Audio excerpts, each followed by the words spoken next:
Jemaat yang diberkati Tuhan, selamat pagi dan salam sejahtera bagi kita sekalian. Shalom.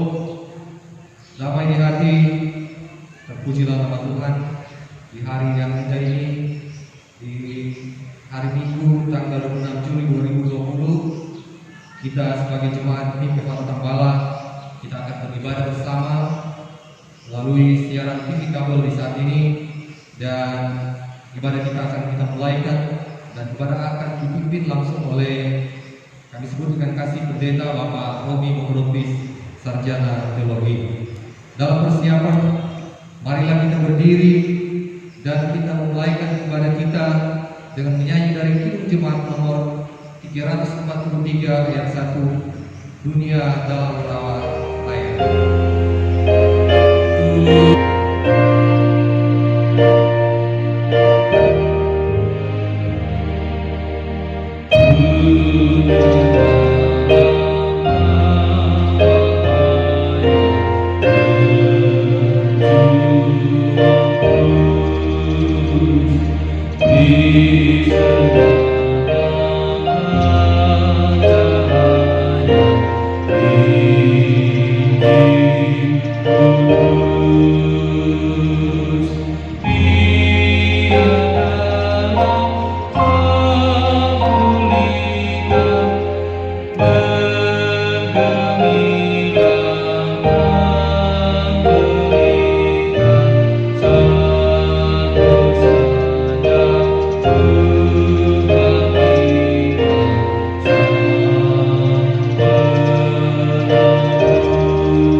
Kita takbiskan ibadah ini.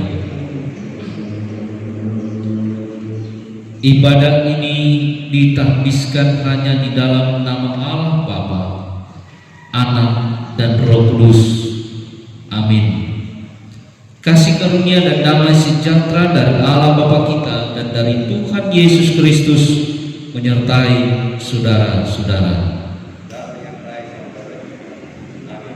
Yesaya 53 ayat 4 sebagai nas pembimbing menuliskan demikian. Tetapi sesungguhnya penyakit kitalah yang ditanggungnya, dan kesengsaraan kita yang dipikulnya. Padahal kita mengira dia kena tulah, dipukul dan ditindas Allah. Demikian nas pembimbing. Mari kita sambut dengan nyanyian Kidung Jemaat 344 ayat 1, ingat akan nama Yesus.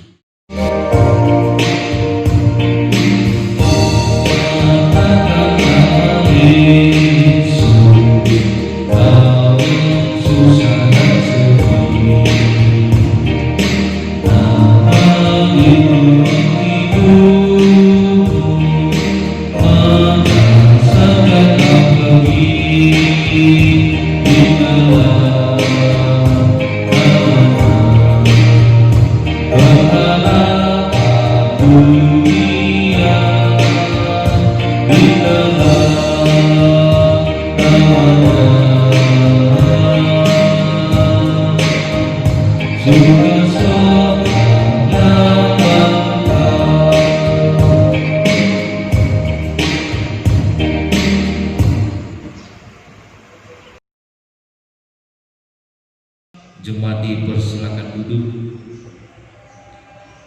Marilah kita tunduk sejenak merendahkan diri di hadapan Tuhan Allah sambil kita mengaku akan setiap kesalahan yang kita perbuat, baik terhadap sesama maupun terhadap Tuhan. Kita berdoa. Selamat pagi Tuhan. Di pagi hari Minggu terakhir di bulan Juli,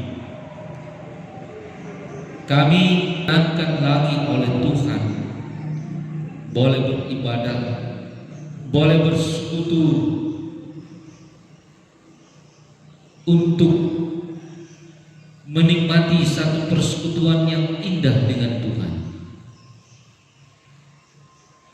Walaupun kami sadar bahwa ketika kami ada dalam perjumpaan dengan Tuhan, sesungguhnya lah kami tidak layak, karena berbagai-bagai kekurangan dan kelemahan kami dalam menjalankan setiap maksud dan kehendak Tuhan, baik secara sengaja atau tidak sengaja, baik dalam pikiran, perkataan maupun perbuatan kami. Belum tentu semua yang telah kami lakukan dalam hidup ini adalah sesuai dengan setiap kehendak Tuhan. Tetapi karena Tuhan sendiri berkenan untuk memanggil kami kembali kepada jalan kehidupan yang benar, dan Tuhan memberi kami kesempatan untuk selalu mengakui segala salah dan dosa kami sambil memohon pengampunan, maka inilah kami yang sudah ada di hadapan Tuhan. Terbuka semua jalan kehidupan yang sudah kami tempuh. Apakah yang kami jalani itu berkenan kepada Tuhan atau tidak? Apakah yang kami lakukan, yang kami pikirkan, kami katakan sesuai dengan kehendak Tuhan atau tidak? Semuanya jelas di hadapan-Mu ya Tuhan Allah. Sebab kami tidak dapat menyembunyikan segala sesuatu dalam hidup kami ini di hadapan-Mu ya Tuhan. Dan mungkin saja kami telah melakukan sesuatu yang menyakiti hati Tuhan, menyakiti hati sesama kami, bahkan menyakiti hati kami sendiri. Maka dengan penuh kerendahan hati, sambil memohon belas kasihan, ampunilah kami Tuhan. Kasihanilah kami supaya kami tidak binasa karena dosa, melainkan kami beroleh kehidupan yang kekal, karena Tuhan berkenan mengampuni kami dan melayakkan lagi hidup kami untuk dijalani dalam kekudusan, dalam kesucian, dalam kehidupan yang sesuai dengan kehendak-Mu ya Tuhan. Tetapi berikanlah kemampuan kepada kami supaya kami mampu untuk melewati hari-hari kehidupan kami dengan mengerjakan apa yang baik dan benar, dalam kesetiaan dan dalam ketaatan kami kepada-Mu Tuhan. Inilah kami dengan segala keberadaan kehidupan kami yang sudah ada di hadapan Tuhan dan menantikan pengampunan dosa daripada-Mu. Terima kasih Tuhan. Kami percaya bahwa Engkau rela mengampuni kami dari segala salah dosa kami, karena Engkau adalah Allah yang setia, yang adil, yang selalu mau mengampuni kami bila kami mengakui segala salah dan dosa kami, dan yang membangun komitmen hidup untuk kembali ke jalan yang benar dan hidup sesuai dengan kehendak Tuhan. Terpuji Engkau ya Tuhan Allah. Di dalam nama Tuhan Yesus kami berdoa kepada-Mu. Amin. Saudara-saudara, dengarkanlah berita pengampunan dalam 1 Petrus 1 ayat 18 hingga ayatnya yang ke-19 yang berkata demikian. Sebab kamu tahu bahwa kamu telah ditebus dari cara hidupmu yang sia-sia, yang kamu warisi dari nenek moyangmu. Itu bukan dengan barang yang fana, bukan pula dengan perak atau emas, melainkan dengan darah yang mahal, yaitu darah Kristus yang sama seperti darah anak domba yang tak bernoda dan tak bercacat. Demikian berita pengampunan. Mari kita nyanyikan NKB nomor 14 ayat 1, jadilah Tuhan kehendak-Mu.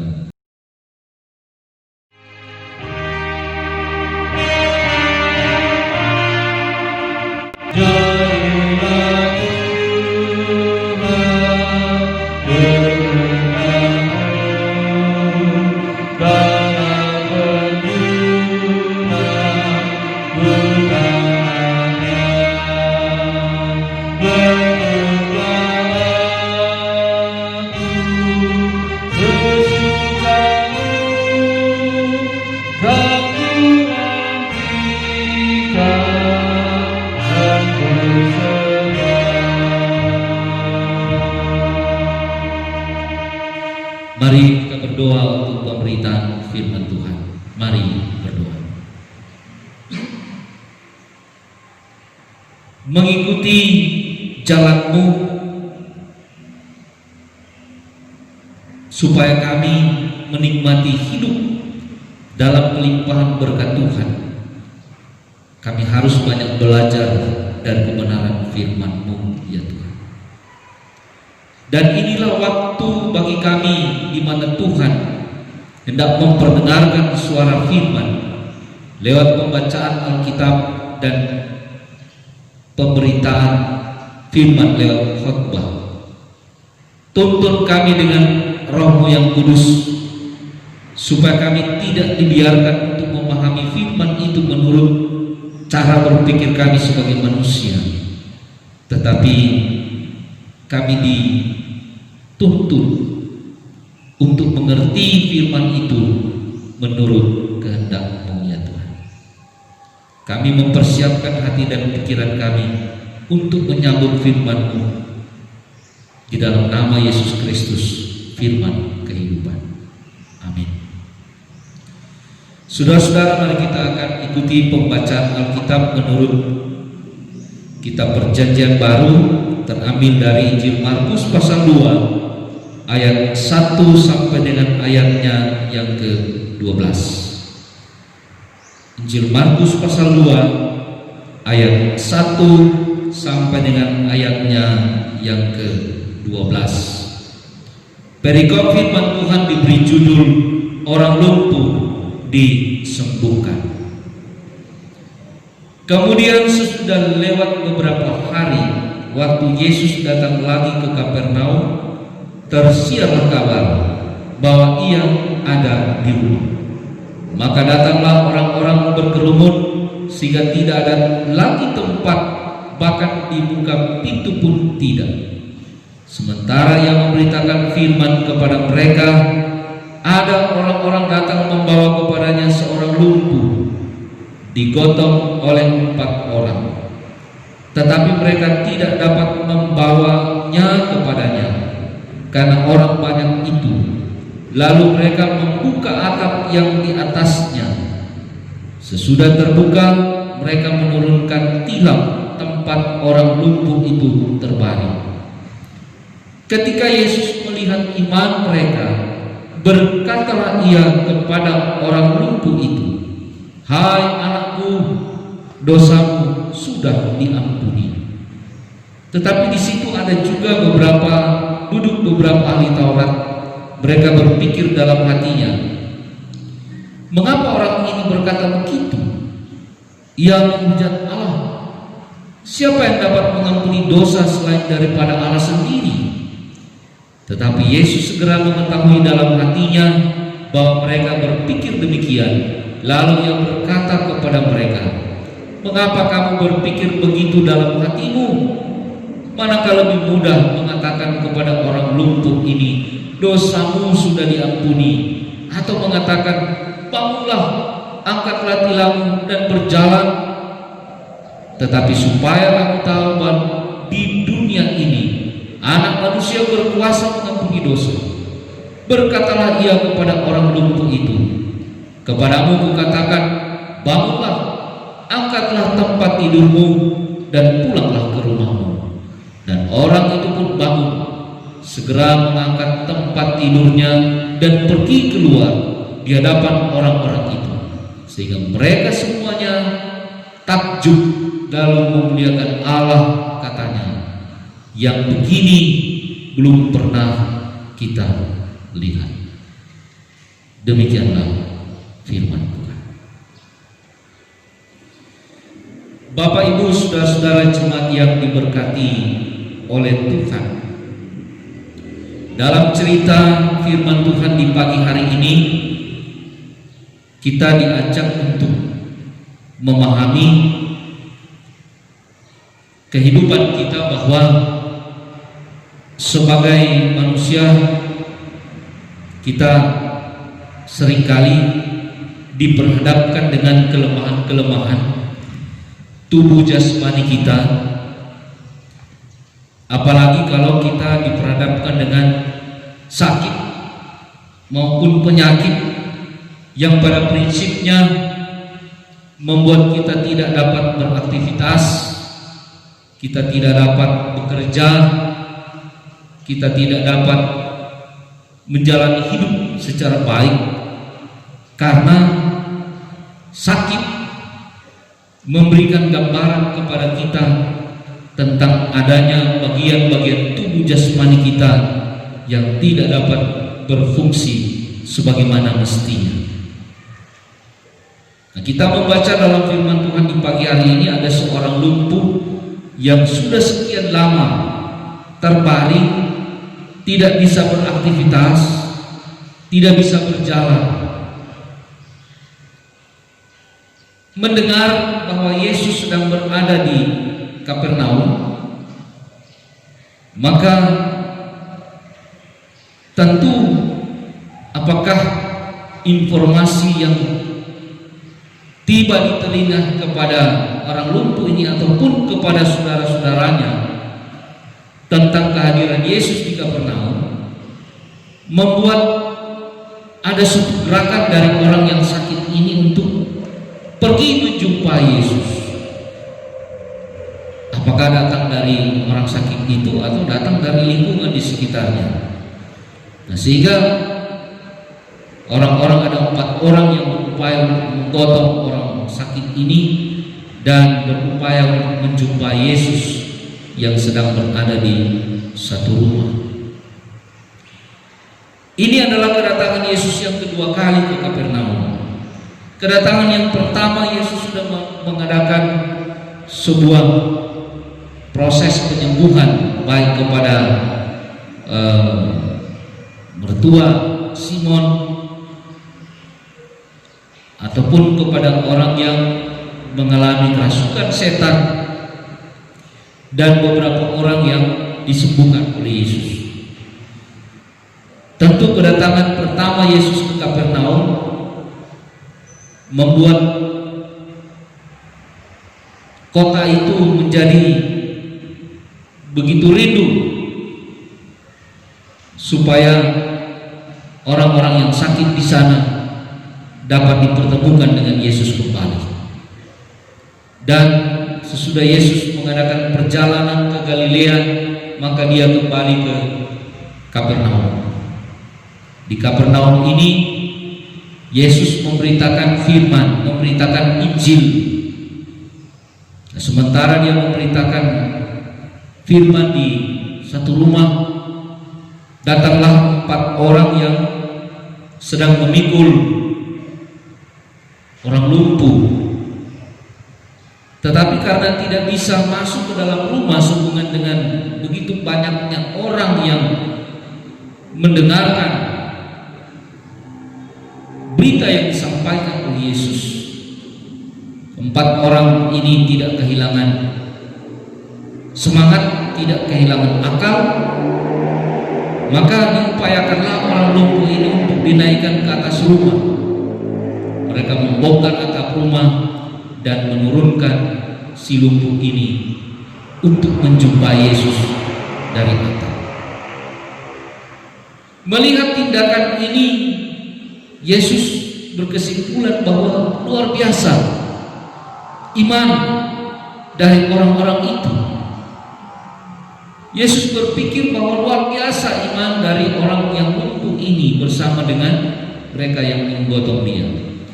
Karena sekalipun memiliki kesulitan untuk menjumpai Yesus, tetapi mereka berpikir-pikir mencari cara supaya mereka boleh bertemu dengan Yesus. Jadi ketika diperhadapkan dengan satu halangan untuk menjumpai Yesus, maka halangan itu tidaklah menyurutkan iman mereka, tidak menyurutkan kerinduan mereka, tidak menyurutkan semangat mereka untuk menjumpai Yesus yang mereka yakini memiliki kuasa untuk dapat menyembuhkan siapapun termasuk orang lumpuh ini.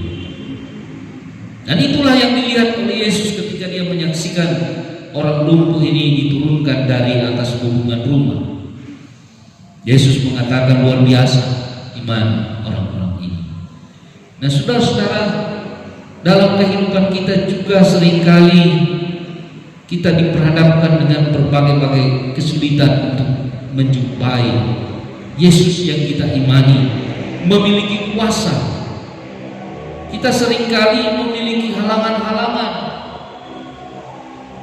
tetapi kita diajak untuk belajar bagaimana ketika kita diperhadapkan dengan halangan-halangan dan tantangan-tantangan,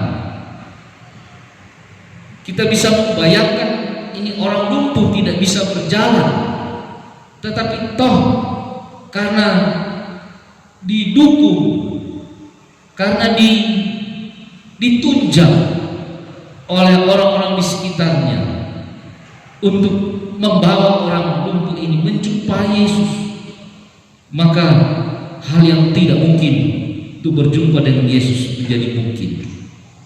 Jadi ada niat, ada keinginan, ada kerinduan, ada harapan, maka tentu ada cara untuk menjumpai Yesus. Ya, bagaimana kalau memang dia lemu baku dapat Yesus, maka kalau memang nyanda ada kerinduan, nyanda ada semangat, baru baku dapat halangan sadiki, suni mau baku dapat Tuhan Yesus.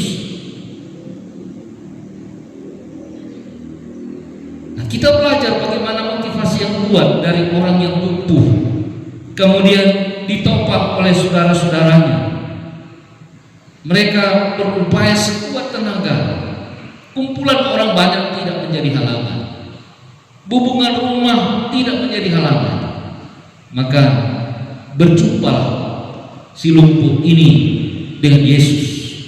Nah, ini memberikan pengertian dan pemahaman kepada kita bahwa orang sakit itu butuh orang lain dalam menopang, dalam menyokong, apalagi kita sebagai gereja, sebagai jemaat yang kini diperhadapkan dengan pandemi COVID-19, di mana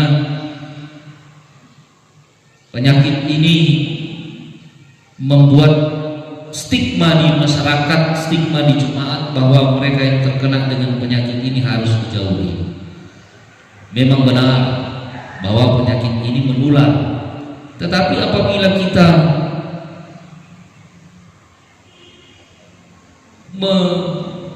melaksanakan protokol-protokol yang sudah dianjurkan oleh pemerintah, maka tentu kita tidak akan mudah untuk terserang dengan penyakit ini. Nah, sehingga sebagai jemaat, sebagai masyarakat, tentu kita tidak akan membiarkan saudara-saudara kita yang sedang diperhadapkan dengan penyakit ini. Sebab ketika ada satu orang dikatakan positif, maka tentu keluarganya juga harus dikarantina. Nah, apakah kita akan membiarkan saudara-saudara kita ini dalam kesendirian mereka tanpa kita topang, tanpa kita tunjang, atau mungkin kita sendiri bahkan menjauhi saudara-saudara kita?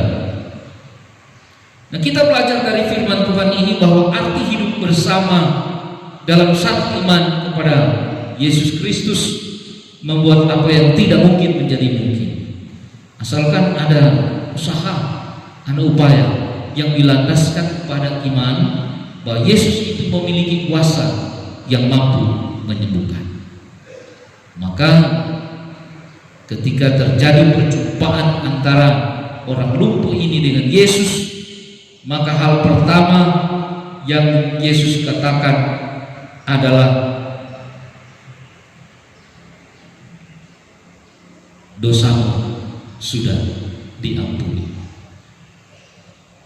Nah, inilah yang memberikan sebuah gambaran kepada kita bahwa perjumpaan dengan Yesus dengan iman yang sungguh,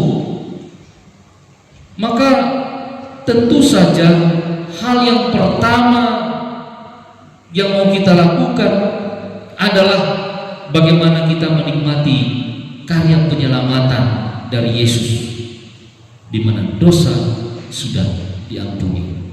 Sebab itulah yang dikerjakan oleh Yesus dalam dunia. Urusan penyembuhan, urusan meminta sesuatu dari Yesus itu urusan kedua. Tetapi urusan pertama dalam perjumpaan kita dengan Yesus adalah diselamatkan. Diselamatkan itu berarti bahwa tidak ada kebinasaan. Tidak ada kebinasaan itu berarti bahwa kita diampuni dari segala dosa. Ya, cuma lain kali buat orang yang jaga sadar diri, lain kali mau minta sesuatu kepada Tuhan, mar ini dosa satu karong tanah, mar batutup lepat Tuhan, mau suka ikut orang pemau, mar Tuhan pemau yang pernah dia bikin. Ini jadi pelajaran berharga bahwa hal pertama yang dilakukan oleh Yesus ketika dia berjumpa dengan orang lumpuh ini adalah dia menyembuhkan dosa-dosa dari orang lumpuh ini. Nah, jadi ketika kita dalam kondisi lemah, dalam kondisi mengharapkan Tuhan mau berbuat sesuatu dalam hidup kita, maka sepantasnya lah kita sadar tentang keberdosaan kita. Baru orang merasa layak di hadapan Tuhan. Ini orang mengkali yang layak di hadapan Tuhan, martu permintaan sunat aku tahu ke Tuhan. Kita mengaku dosa dulu kepada Tuhan, barulah kita Tuhan tahu apa yang menjadi orang mau, apa yang orang tutup dalam hidup Tuhan tahu. Tetapi Tuhan sendiri berkerinduan kalau kita mau menjumpai Dia, hal yang pertama yang kita harapkan adalah karya selamat. Orang ini selamat dulu, urusan bahaya ternyata itu urusan kedua. Tetapi yang pasti bahwa dalam pembacaan ini perjumpaan orang lumpuh ini dengan iman yang sungguh kepada Yesus membuat orang ini dipulihkan dari segala dosa. Karena itu timbul pikiran yang tidak benar dari menurut bacaan ini. Ada sekelompok ahli Taurat yang turut berada dalam kumpulan orang banyak itu. Mereka sempat mengkritisi mengapa ini Yesus ini kok bisa mengampuni dosa, padahal pengampunan itu hanya dilakukan oleh Allah.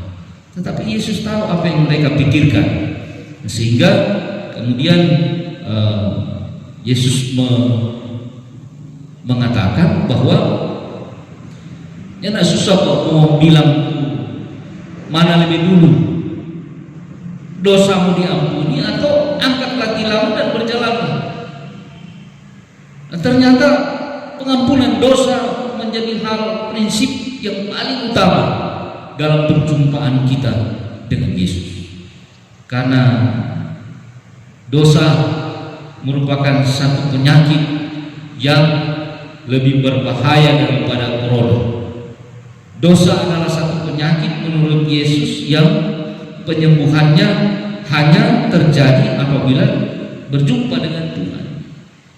Apabila kita sadar, kemudian apabila kita mau memiliki komitmen untuk melakukan yang terbaik untuk Tuhan.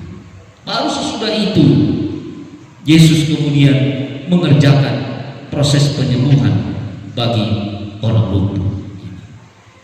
Jadi saudara, halangan-halangan yang seringkali terjadi dalam kehidupan kita dalam perjumpaan dengan Tuhan sakit penyakit sebenarnya tidak menjadi satu halangan bagi kita untuk menjumpai Tuhan. Bab orang lain kali batuk mari sadiki Joshua bilang penatua samas tak isi dulu kita enak pokoknya yang sehat kurang enak badan. Padahal kita belajar bagaimana orang lumpuh ini sudah tidak bisa bangun, toh memiliki motivasi yang kuat untuk menjumpai Yesus. Ya orang kali sumpah itu baru sakit sadiki so berbagai macam alasan, baru ada halangan sadiki, nanti kalau kita supaya baik, nanti kalau kita sehat-sehat. Apalagi ada yang nanti so napas kurang satu-satu baru cari Tuhan. So diupayakan ke sana kemari cari pengobatannya nak baik. Nanti alternatif terakhir panggil jo penatua atau panggil jo pendeta. So kurang terakhir tidak di langkah awal ketika mulai ada gejala, mulai ada kelemahan, maka firman Tuhan mengajarkan kepada kita bahwa kita harus punya motivasi yang kuat, bahwa sakit penyakit bukan halangan bagi kita untuk menjumpai Tuhan, terutama mendapatkan pengampunan, terutama untuk mendapatkan kehidupan yang layak dan berkat-berkat dari Tuhan. Nah, karena itu marilah kita mulai merubah cara berpikir kita.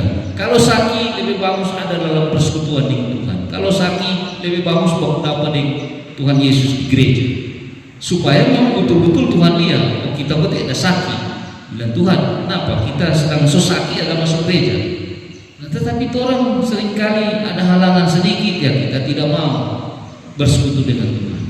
Nah, kita belajar motivasi yang kuat dan dibantu oleh orang lain. Si lumpuh ini bisa berjumpa dengan Tuhan dan akhirnya bukan hanya disembuhkan sakit penyakitnya, tetapi juga dipulihkan dari segala dosa yang berakibat pada kebinasaan. Nah, saudara-saudara jemaat yang dikasihi oleh Tuhan, dalam menghadapi berbagai situasi kehidupan kita, maka selaku gereja tentu saja pelayanan kepada orang-orang yang sakit dan orang-orang yang lemah adalah satu pelayanan yang bukan nanti pendeta atau penatua atau syamas yang datang berdoa baru orang sakit ini disembuhkan. Penatua, syamas dan pendeta tidak punya kuasa. Yang punya kuasa untuk menyembuhkan adalah Tuhan. Maka tentu saja ketika kita diperhadapkan dengan penderitaan, pergumulan, sakit, penyakit, maka dibutuhkan iman. Kalau gereja hanya menjadi alat, pelayan khusus hanya menjadi alat supaya orang boleh berjumpa dengan Tuhan. Tetapi yang pasti bahwa ketika Yesus melihat si lumpuh ini, yang Yesus lihat adalah betapa luar biasanya iman orang lumpuh itu, dan ditopang dengan iman dari saudara-saudara yang memikul dan menggotong dia untuk menjumpai Yesus. Nah, ini memberikan sebuah pengalaman iman kepada kita bahwa tindakan Yesus yang membuat orang lumpuh bisa berjalan adalah satu tindakan yang betul-betul luar biasa, sehingga ada orang-orang di sekitar situ yang mengatakan bahwa yang begini belum pernah orang lihat. Nah, saudara-saudara, tentu saja kita sebagai orang yang percaya, kita memiliki harapan bahwa Tuhan yang punya kuasa itu dapat memulihkan kita dari berbagai keadaan apabila kita diperhadapkan dengan kesulitan hidup, terutama ketika kita dalam keadaan lemah, dalam keadaan sakit. Nah, tentu sebagai sesama orang percaya, wujud kepedulian dari orang-orang yang memikul orang lumpuh ini juga memberikan sebuah pengalaman iman kepada kita bahwa kalau ada orang sakit mereka baku bantu, mereka baku tolong, baku tongkat. Sebab kalau dia sakit, tentu dia malu bilang, dia malu kasih tahu. Sehingga ada orang sakit pulang dari rumah sakit lain kali orang marah-marah, penaturin sama jangan datang bahwa bapak tu orang di rumah sakit. Padahal kasihan tidak ada informasi, tidak ada informasi yang disampaikan kepada yang bersangkutan karena birman-birman sendiri pun tahu kalau dia ada sakit. Kepedulian kita kepada saudara-saudara kita yang betul-betul sakit, itulah wujud nyata dari arti persekutuan kita sebagai gereja, untuk saling sharing, saling bertukar informasi. Pendeta kenapa ini dah sakit 3 hari bang, datanglah untuk kita sama-sama mencari solusi dari apa yang dihadapi oleh orang itu ketika dia sakit. Apalagi di masa-masa corona begini, yang dibutuhkan bukan hanya orang sakit yang perlu penyembuhan, tetapi keluarga yang dikarantina juga tidak bisa berbuat banyak selain ada tumpangan dari orang lain. Nah, sedangkan stigma di masyarakat yang berkembang adalah orang jauh dari orang itu. Nah, sebagai gereja tentu kita belajar dari firman Tuhan bahwa Yesus itu punya kuasa untuk menyembuhkan. Kuasa Yesus itu nampak ketika dia mengatakan bahwa dia adalah anak Allah, dan tentu saja untuk mengampuni dosa anak Allah itu memungkinkan. Sehingga itulah yang dikatakan oleh Yesus, dibantah oleh Yesus kepada ahli Taurat yang berpikir bahwa Yesus itu tidak ada apa-apanya. Nah, saudara-saudara yang dikasihi dalam Tuhan, yang perlu kita sadari bahwa iman menjadi dasar bagi kita untuk menghadapi segala situasi. Sebab yang Yesus lihat ketika dia tergerak hati untuk menyembuhkan orang lumpuh ini adalah iman dari orang yang lumpuh itu, maupun iman dari saudara-saudara yang memikul dan yang membawa orang lumpuh ini kepada Yesus. Tetapi juga usaha, upaya yang keras tanpa memikirkan halangan, memunculkan kreativitas dan perkembangan, sekalipun orang lumpuhnya harus dinaikkan ke atap rumah. Toh ada cara, ada jalan yang selalu terbuka bagi kita jikalau kita mau datang kepada Tuhan, mengharapkan sesuatu, mengharapkan kuasa Tuhan terjadi dalam kehidupan kita. Maka biar kita sebagai gereja yang mewujudkan kepedulian terhadap saudara-saudara kita yang sakit, dan perlu kita sadari bahwa pelayanan gereja dalam persekutuan, dalam arti orang baku-baku biman, boleh baku-baku kasih tahu kalau ada yang sakit. Diakonia itu hanya bagaimana cara gereja untuk membantu sedikit dari apa yang dikumpulkan dari setiap persembahan pelayanan diakonia. Tetapi yang paling penting adalah bagaimana iman orang yang mengalami pergumulan, apalagi yang dalam keadaan sakit ini, kalau yakin bahwa imannya itu betul-betul mengantar dia boleh berjumpa dengan Tuhan, maka hal yang pertama yang dilakukan adalah minta pengampunan dosa dulu dari Tuhan, baru orang minta kesembuhan dari Tuhan. Maka tentu saja apa yang kita harapkan dari kuasa Tuhan ini pasti mengantar kita menghadapi berbagai-bagai kesulitan hidup kita.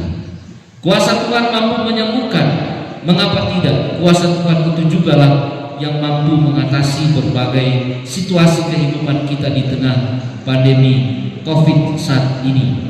Dan tentu sebagai gereja, ketika kita melaksanakan protokol-protokol kesehatan, mengapa tidak? Ada orang-orang yang membutuhkan pertolongan dari kita yang kuat maupun kita yang memiliki kelebihan, maka mari kita saling membangun persekutuan yang betul-betul mau datang kepada Tuhan, supaya segala kesulitan yang kita hadapi dapat diselesaikan secara bersama-sama, dan Tuhan pasti akan menolong kita. Tuhan memberkati kita semua. Amin. Saudara, marilah kita memberi persembahan Dan dengarkanlah nas persembahan menurut Mazmur pasal 4 ayat 6 yang berkata, persembahkanlah korban yang benar dan percayalah kepada Tuhan. Sambil memberi persembahan, kita nyanyikan NNBT nomor 35, Tuhan Kau Gembala yang baik.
Marilah kita berdoa. Terpuji-pujilah Engkau, ya Tuhan, selaku pemilik kehidupan kami.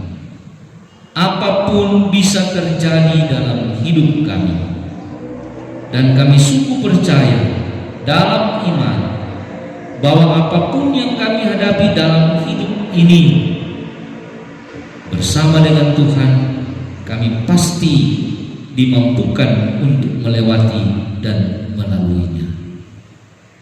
Karena itulah kami mengucapkan syukur kami bahwa Engkau sudah menyertai, menuntun, memberkati, bahkan Engkau telah menanggung segala kesulitan-kesulitan dalam hidup kami ini.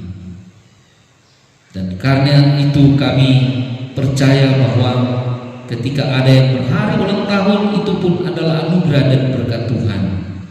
Ketika ulang tahun perkawinan sebagai keluarga boleh dijalani, maka itu pun tanda bahwa Tuhan menyertai kehidupan keluarga kami. Ketika kami mendapatkan hasil dari usaha kerja keras kami, itu pun adalah karena kesetiaan Tuhan. Ketika kami disembuhkan dari sakit penyakit, itu buah dari pertolongan-Mu, ya Tuhan. Ketika kami diberi kekuatan dan kesehatan untuk menjalani hidup, kami percaya bahwa semuanya itu terjadi oleh karena anugerah-Mu, ya Tuhan.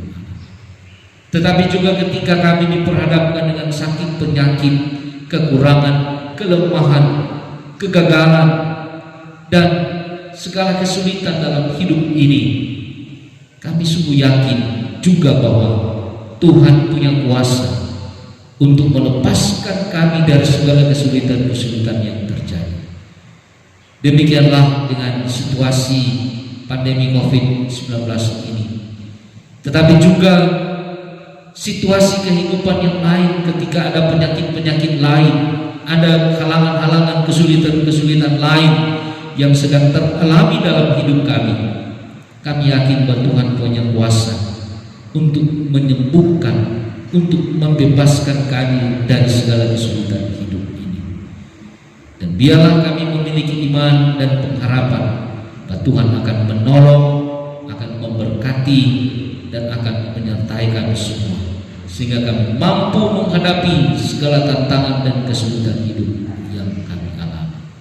Termasuk bagi saudara-saudara kami yang saat ini sedang dirawat di rumah atau di rumah sakit, ataupun yang sedang dalam masa karantina karena pandemi COVID dan lain sebagainya.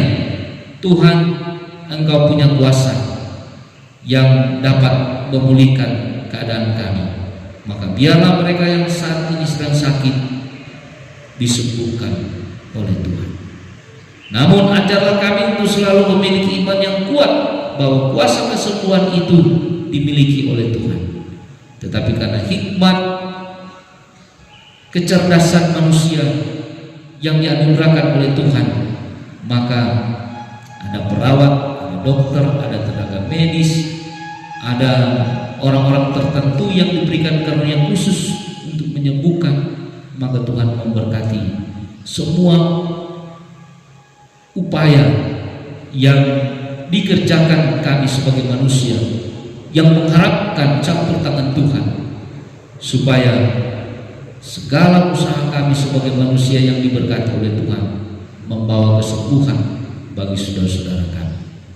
Terutama kami mohon kesembuhan atas segala dosa-dosa kami, Tuhan, supaya kami dipulihkan dan layak untuk menerima pekerjaan-pekerjaan Tuhan yang mampu mengatasi berbagai kesulitan hidup kami. Diberkati kami sebagai jemaat Tuhan, jemaat Bumim Efata Tambalang. Kami sudah sangat rindu untuk bersekutu sebagai gereja-Mu. Maka biarkanlah masa pandemi COVID ini akan berlalu dan kami boleh kembali dalam situasi normal yang baru, di mana kami walaupun harus dengan berbagai protokol kesehatan, tetapi Tuhan perkenankan kami supaya kami boleh kembali bersekutu sebagai kolom, sebagai mitra, maupun sebagai jemaat Tuhan. Semua pasti ada jalan yang akan Tuhan tunjukkan kepada kami. Demikian pula dengan segala kegiatan pelayanan, badan pekerja majelis jemaat, pelayan khusus, komisi-komisi yang sangat merindukan bekerja pelayanan bersama. Maka biarlah kiranya Tuhan selalu ada motivasi di tengah-tengah kesulitan-kesulitan kami tetap dapat melayani-Mu. Dan kami juga berdoa untuk semua jemaat yang mengupayakan penghidupan lewat berbagai usaha, mata pencaharian, pekerjaan, supaya semua kebutuhan hidup tercukupi. Maka biarlah kiranya Tuhan membukakan pintu berkat-Mu, membukakan jalan dari setiap usaha kami, supaya mengalir berkat yang mensejahterakan hidup kami. Pemerintah bangsa dan negara juga kami doakan, supaya mereka yang mengupayakan hidup kami ada dalam kesejahteraan sepenuhnya. Maka Tuhan memberkati mulai dari pemerintah pusat sampai pemerintah daerah, amat teristimewa pemerintah desa kami, dan juga kepala-kepala lingkungan yang ada. Terima kasih Tuhan, kami kembali lagi akan beraktivitas di sepanjang minggu yang berjalan ini. Tuntunlah kami dan berkatilah kami semua. Di dalam nama Kristus Yesus Tuhan, kami bawa doa kami ini dan kami satukan dengan doa Bapa kami. Bapa kami di surga, kuduskanlah nama-Mu, datanglah kerajaan-Mu, jadilah kehendak bumi seperti di surga. Berikanlah kami pada hari ini karena kami syukur, dan ampunilah kami akan kesalahan kami, seperti kami juga mengampuni orang yang bersalah kepada kami. Dan jangan membawa kami ke dalam pencobaan, tapi lepaskan kami dari orang yang jahat. Karena Engkau punya kerajaan, kuasa dan kemuliaan, dan sampai selama-lamanya. Amin. Saudara, mari kita berdiri dan kita akan menutup ibadah kita dengan nyanyian Kidung Jumat 445 ayat 1, harap akan Tuhan.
Terimalah berkat Tuhan, kasih karunia Tuhan Yesus Kristus dan kasih Allah dan persekutuan Roh Kudus menyertai saudara sekalian.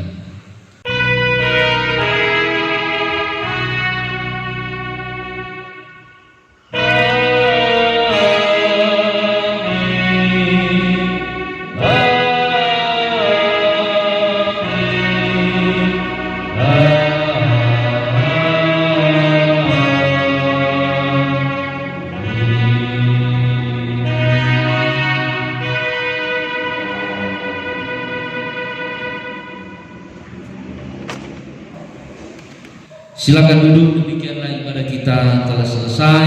Selamat hari Minggu dan Tuhan Yesus memberkati.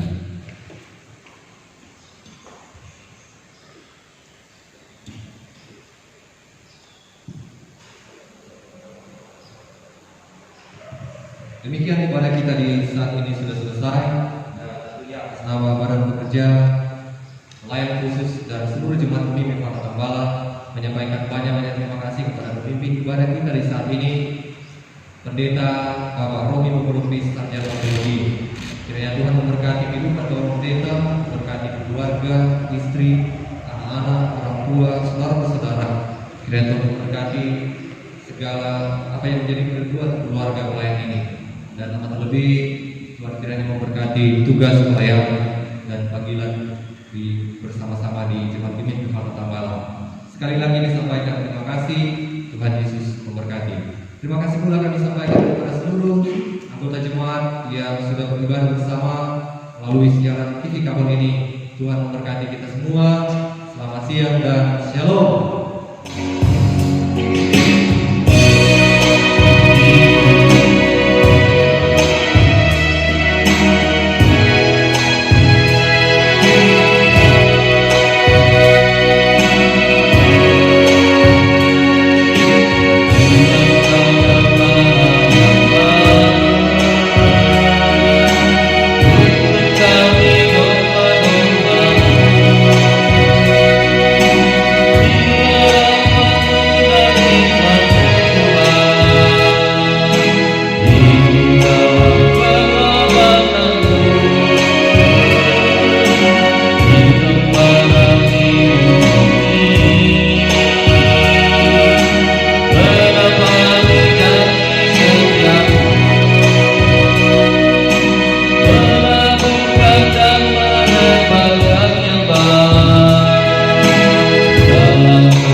Dalam hati melayani sesama, susah dan sedih akan selalu dengan Tuhan selalu.